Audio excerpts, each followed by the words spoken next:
नमस्कार साथियों, मैं गौरव राय आप सभी का स्वागत करता हूं आपके अपने YouTube चैनल रोजगार विद गौरव इंस्टीट्यूट में। दोस्तों, एक बार फिर आपके लिए हम लेके आ चुके हैं रीजनिंग का कमाल का प्रैक्टिस सेट जो आने वाले सभी गवर्नमेंट एग्जाम्स के लिए बहुत ज्यादा इम्पोर्टेंट होने वाले हैं। दोस्तों, अगर आप किसी भी गवर्नमेंट एग्जाम की तैयारी करते हैं जिसमें रीजनिंग आता है तो ये प्रैक्टिस सेट बहुत ज्यादा इम्पोर्टेंट होने वाला है। इस प्रैक्टिस सेट से पहले मैंने इस चैनल पे ऑलरेडी 5 प्रैक्टिस सेट प्रोवाइड करा दिया है और ये जो है आपका छठा प्रैक्टिस सेट है। दोस्तों, मैं एक बात बता दूं कि ये वीडियो मैं आपको एक रिकॉर्डेड फॉर्म में प्रोवाइड कराता हूँ। तो अगर आपको ये वीडियो अच्छी लगे तो वीडियो को लाइक और चैनल को सब्सक्राइब कर अपने दोस्तों तक शेयर करना ना भूले। तो चलिए दोस्तों, अब हम शुरू करते हैं आज के इस प्रैक्टिस सेट को। तो ये रहा प्रैक्टिस सेट का पहला सवाल। तो प्रैक्टिस सेट का पहला सवाल आपसे क्या बोल रहा है कि उस शब्द के युग्म का चयन करें जिसमें दो शब्दों के बीच ठीक वही संबंध है जो संबंध दिए गए शब्द युग्म के शब्दों के बीच है। यानी इस सवाल का सिंपल मतलब यह है कि ये जो आपका सवाल है वो एनालॉजी का सवाल है कि जिस प्रकार से आर्मी का संबंध जनरल से है, यानी कि जिस प्रकार से सेना का संबंध जनरल से है, सेम उसी प्रकार से किसका संबंध इन चारों ऑप्शन में से किसका होगा, यही आपको क्या करना है, बताना है। तो अगर आप इस क्वेश्चन को ध्यान से देखें तो जो जो सेना का अध्यक्ष होता है, जो सेना का हेड होता है, उसको हम क्या बोलते हैं, जनरल बोलते हैं। सेम उसी प्रकार से जो कंपनी का हेड होता है उसको क्या बोलते हैं, डायरेक्टर बोलते हैं। तो ऑप्शन नंबर डी जो हो जाएगा इस क्वेश्चन का क्या हो जाएगा, आपका सही जवाब हो जाएगा। ये जो सवाल है वो सीपीयू 2019 की इवनिंग शिफ्ट में है और ये काफी आसान सवाल है, आप इसे आसानी से क्या कर सकते हैं, कर सकते हैं। चलिए अब हम चलते हैं आज के प्रैक्टिस सेट के दूसरे सवाल पे। तो आज का प्रैक्टिस सेट का दूसरा सवाल आपसे क्या बोल रहा है कि उस संख्या के युग्म का चयन करें जिसमें दो संख्याओं के बीच ठीक वही संबंध है जो संबंध दिए गए संख्याओं के युग्म दो संख्याओं के बीच है। यानी ये भी जो सवाल है वो एनालॉजी का ही सवाल है, लेकिन ये जो सवाल है वो आपका नंबर एनालॉजी का सवाल है। इस सवाल का भी सिंपल मतलब यह है कि जिस प्रकार से ये जो 13 है इसका संबंध 338 से है, सेम उसी प्रकार से इन चारों ऑप्शंस में से कौन से ऑप्शंस का संबंध सेम तरीके से होगा, यही आपको क्या करना है, बताना है। तो अगर आप इस क्वेश्चन को थोड़े से ध्यान से देखें, थोड़े से इस क्वेश्चन को अगर आप ध्यान से देखें तो यहाँ क्या दिया हुआ है, एक 338 और यहाँ क्या दिया हुआ है आपका 13। तो अगर आप क्या करते हैं, 13 का स्क्वायर करते हैं तो क्या होता है भैया 169। और जब आप 169 का दोगुना करते हैं तो आपका क्या आता है 338, जो आपका यहाँ पे दिया हुआ है। तो आपने क्या किया, जो पहली संख्या दी हुई थी उसका स्क्वायर किया और उसको दोगुना कर दिया, तो आपको क्या आ गई, अगली संख्या मिल गई। तो सेम उसी प्रकार से आपको इस ऑप्शंस में देखना है। तो अगर आप ऑप्शन नंबर ए को देखते हैं तो ऑप्शन नंबर ए, 9 का स्क्वायर क्या होता है 81, 81 का दोगुना करेंगे तो 162 आएगा। लेकिन आपको यहाँ क्या दिया हुआ है, यहाँ पे जो दिया हुआ है वो दिया हुआ है 729, तो ये ऑप्शन तो नहीं हो सकता। अगर आप 15 का स्क्वायर करते हैं 225 आएगा, जो आपका डायरेक्ट दिया हुआ है, इसका दोगुना नहीं दिया हुआ है, तो ये भी ऑप्शन नहीं हो सकता है। लेकिन अगर आप ऑप्शन नंबर सी को देखें तो अगर आप 8 का स्क्वायर करते हैं तो क्या होता है भैया 64, और 64 का जब आप दोगुना करेंगे तो क्या होगा 128, जो आपका यहाँ पे दिया हुआ है। तो ऑप्शन नंबर सी जो हो जाएगा इस क्वेश्चन का क्या हो जाएगा, आपका सही जवाब हो जाएगा। दोस्तों, आशा करता हूँ सारे सवाल आपको समझ में आ रहे होंगे। चलिए अब हम चलते हैं आज के प्रैक्टिस सेट के तीसरे सवाल पे। तो आज का प्रैक्टिस सेट का तीसरा सवाल आपसे क्या बोल रहा है कि उस विकल्प का चयन करें जो चौथे पद से ठीक उसी प्रकार संबंधित है जिस प्रकार दूसरा पद पहले पद से संबंधित है। यानी ये भी जो सवाल है वो एनोलॉजी का ही सवाल है, लेकिन पहला जो था वो सवाल जो था वो जीके के रिलेटेड था, दूसरा सवाल जो था वो नंबर के रिलेटेड था, और ये जो है आपका लेटर एनोलॉजी का सवाल है। मैं एक बात बता दूं कि लेटर एनोलॉजी का सवाल करने के लिए आपको हर एक लेटर की प्लेस वैल्यू और उसका अपोजिट पेयर याद होना चाहिए। अगर आप इस क्वेश्चन को देखते हैं तो यहाँ पे आपका क्या दिया हुआ है, आपका दिया हुआ है ई जी जे, फिर क्या दिया हुआ है जे एल ओ। अगर ई की प्लेस वैल्यू क्या होती है 5, जी की प्लेस वैल्यू होती है 7, जे की प्लेस वैल्यू होती है 10, फिर जे की प्लेस वैल्यू होती है 10, एल की प्लेस वैल्यू होती है 12 और ओ की प्लेस वैल्यू होती है 15। तो अगर आप देखिए ई में आपने 5 प्लस किया तो आपका जे आ गया। जी में आपने 5 प्लस किया तो आपका एल आ गया। जे में आपने 5 प्लस किया तो आपका ओ आ गया। मतलब क्या किया आपने, पहली संख्या में 5, पहले लेटर में 5 प्लस किया तो दूसरा लेटर आ गया, दूसरे लेटर में 5 प्लस किया तो तीसरा लेटर आ गया, और तीसरे लेटर में 5 प्लस किया तो उसके अगले वाला तीसरा लेटर आ गया। तो अगर आप इसी तरह से क्या करेंगे, यहाँ पे आपका क्या दिया हुआ है, आपका टी बी वाई। टी की प्लेस वैल्यू क्या होती है वी, बाई वी की प्लेस वैल्यू होती है 22 और वाई की प्लेस वैल्यू होती है आपकी 25। तो आपको क्या करना होगा, यहाँ पे जो होगा वो दो दो प्लस करना होगा। यहाँ पे 5 5 आप प्लस कर रहे हैं तो यहाँ पे आप उल्टा दिया हुआ है, तो यहाँ से आप 5 प्लस करेंगे तो टी आएगा। तो आप क्या करेंगे, यहाँ पे उल्टा करेंगे, 5 माइनस करेंगे। तो टी में आप 5 माइनस करेंगे तो आएगा 15, 15 पे आता है ओ। फिर आप 22 में 5 प्लस करेंगे तो आएगा 17, 17 पे आता है आपका क्यू। और y में 5 प्लस करेंगे तो आपका आएगा 20, 20 पे आता है आपका t। तो ओ क्यू टी जो हो जाएगा इस क्वेश्चन का सही जवाब हो जाएगा, जो आपके किस ऑप्शन में दिया हुआ है, ऑप्शन नंबर सी में। तो ऑप्शन नंबर सी जो हो जाएगा इस क्वेश्चन का हो जाएगा क्या, सही जवाब हो जाएगा। दोस्तों आशा करता हूँ सारे सवाल आपको अभी तक जितने मैंने बताए हैं वो आपको समझ में आए होंगे। चलिए अब हम चलते हैं आज के प्रैक्टिस सेट के चौथे सवाल पे। तो आज का प्रैक्टिस सेट का चौथा सवाल आपसे क्या बोल रहा है कि द्रव्यमान किलो से ठीक उसी प्रकार संबंधित है जिस प्रकार बल से संबंधित होगा।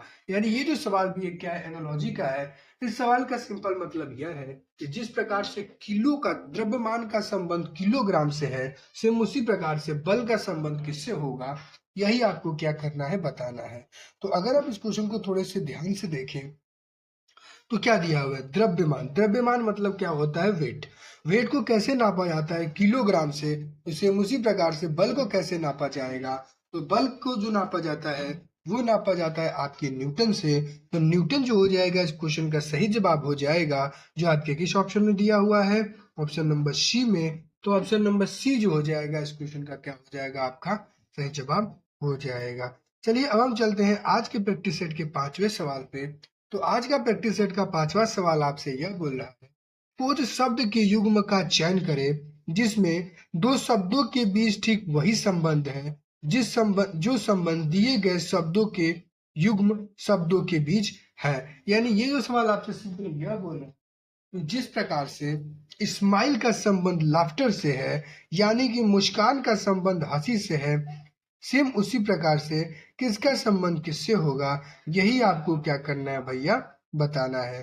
दोस्तों ये जो क्वेश्चन है वो भी एनोलॉजी का सवाल है और काफी आसान सवाल है, तो इसे आप अपने से कर सकते हैं। तो मैंने आपको ये जो सवाल है वो एज अ होमवर्क मैं दे रहा हूँ, आप इस क्वेश्चन को करके कमेंट सेक्शन में जरूर बताएं। चलिए अब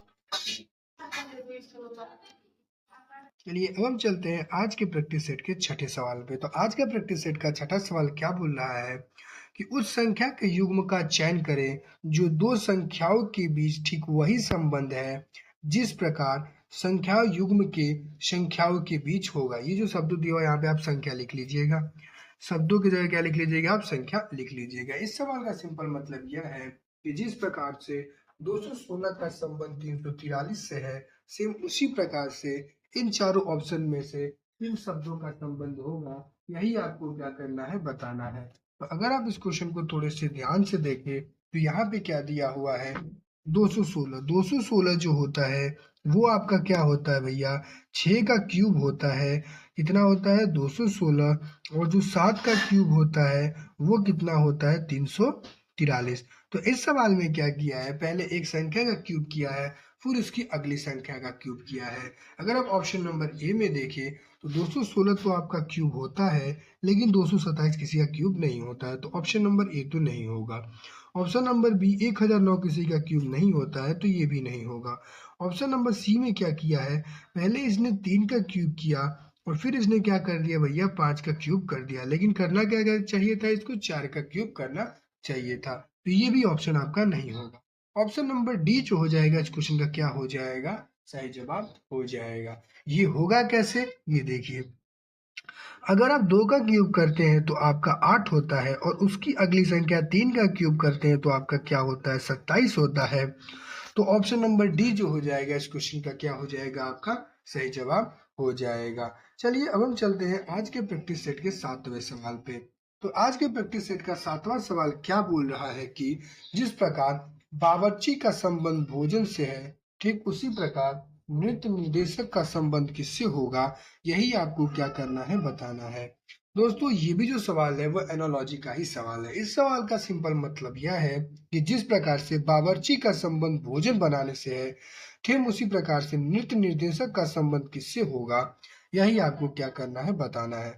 दोस्तों ये देखिए, इसका तो आंसर आप डायरेक्ट दे सकते हैं, एज ए क्वेश्चन में ही छुपा हुआ है। इसमें जो बावर्ची बावर्ची क्या काम करता है, खाना बनाने का काम करता है। तो सेम उसी प्रकार से नृत्य निर्देशक क्या करेगा, नृत्य का काम करेगा। तो ऑप्शन नंबर बी जो हो जाएगा इस क्वेश्चन का क्या हो जाएगा आपका सही जवाब, सही जवाब हो जाएगा। चलिए अब हम चलते हैं आज के प्रैक्टिस सेट के 8वें सवाल पे। तो आज का प्रैक्टिस सेट का 8वां सवाल आपसे क्या बोल रहा है कि संख्याओं के समूह का चयन करें जो दिए गए संख्याओं के समूह के समान है। यानी ये जो सवाल है वो नंबर सिग्नल सेट का सवाल है।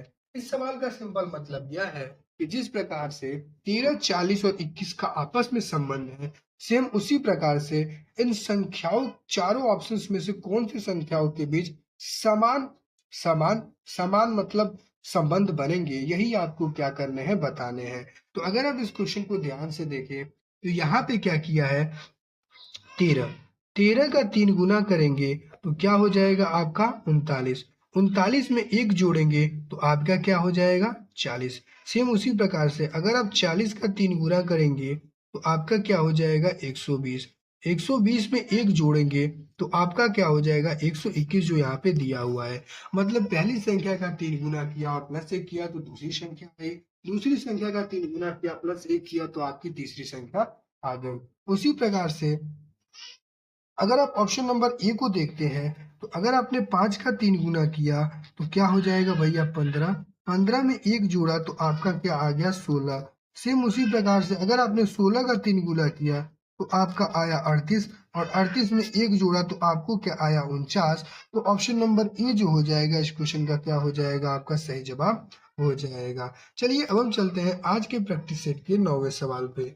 तो आज का प्रैक्टिस सेट का 9वां सवाल क्या बोल रहा है कि उस शब्दों के युग्म का चयन करें जो दो शब्दों के बीच ठीक वही संबंध है जिन संबंधों में निम्न शब्दों के युग्म दो शब्दों के बीच है। यानी ये भी जो सवाल है वो एनालॉजी का सवाल है। ये सवाल ये बोल रहा है कि जिस प्रकार से काउंसिल का संबंध मिनिस्टर से है, सेम उसी प्रकार से इस ऑप्शंस में से आपको क्या करना है बताना है। यानी इस सवाल का सिंपल मतलब यह है कि काउंसिल का संबंध जिस प्रकार से मिनिस्टर से है, तो इन चारों ऑप्शंस में से कौन सा ऑप्शन सेम प्रकार से आपको संबंध बनाते हुए बता रहा है। तो अगर आप ध्यान से देखें तो group of minister, group of councils को हम क्या कहते हैं, मिनिस्टर कहते हैं। तो ग्रुप ऑफ बैंड को हम क्या कहते हैं, म्यूजिशियन कहते हैं। तो इसका सही जवाब जो हो जाएगा वो क्या हो जाएगा आपका ऑप्शन नंबर ए हो जाएगा। चलिए अब हम चलते हैं आज के प्रैक्टिस सेट के आखिरी और 10वें सवाल पे। तो आज का प्रैक्टिस सेट का 10वां सवाल क्या बोल रहा है कि उस संख्या के युग्म का चयन करें जो दो संख्याओं के बीच वही संबंध है जिसमें निम्न संख्याओं के युग्म दो संख्याओं के बीच है। यानी ये भी जो सवाल है वो एनालॉजी का सवाल है। इस सवाल का सिंपल मतलब यह है कि जिस प्रकार से 7 का संबंध 54 से है, फिर उसी प्रकार से इसका संबंध किससे होगा, यही आपको क्या करना है बताना है। तो अगर आप ध्यान से देखें तो जिस प्रकार से आप 7 का स्क्वायर देखिए अगर आप, तो क्या होता है 49। 49 में आपने 5 एक्स्ट्रा जोड़ा तो आपका क्या आया 54। सेम उसी प्रकार से अगर आप ऑप्शन नंबर ए को देखिए तो अगर आप 8 का स्क्वायर करते हैं तो क्या होता है 64 और 64 में आप जो 5 जोड़ते हैं तो आपका क्या आता है 100, माफ करिए 69। और 69 ही इस क्वेश्चन का सही जवाब हो जाएगा जो आपके किस ऑप्शन में दिया हुआ है, ऑप्शन नंबर ए में। तो 8 और 69 जो हो जाएगा इस क्वेश्चन का सही जवाब हो जाएगा। दोस्तों आशा करता हूँ सारे सवाल समझ में आए होंगे और आपको वीडियो भी अच्छा लगा होगा। अगर आपको वीडियो अच्छा लगा है तो अपने दोस्तों तक शेयर करना ना भूलें। तब तक के लिए धन्यवाद। मिलते हैं आपसे 7वें प्रैक्टिस सेट में। जय हिंद, जय भारत।